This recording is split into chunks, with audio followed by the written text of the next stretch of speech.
To fix the application has failed to start side by side, configuration is incorrect. Right click on Start, select Run.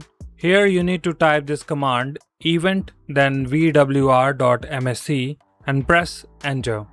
Here you need to expand Windows log, then click on application. Let me maximize it and close this one. Here you will see in the source side by side. If it's not showing up there, open the application again to see the error code in here.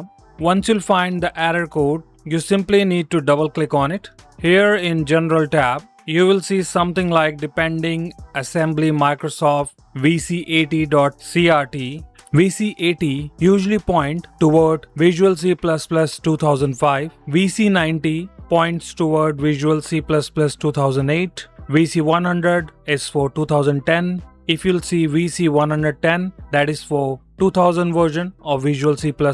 If you'll get VC120, that is for Visual C++ 2013. So once you'll find the error message, you need to uninstall that Visual C++ version from your PC, and after uninstalling, simply open the browser and reinstall that version on your computer.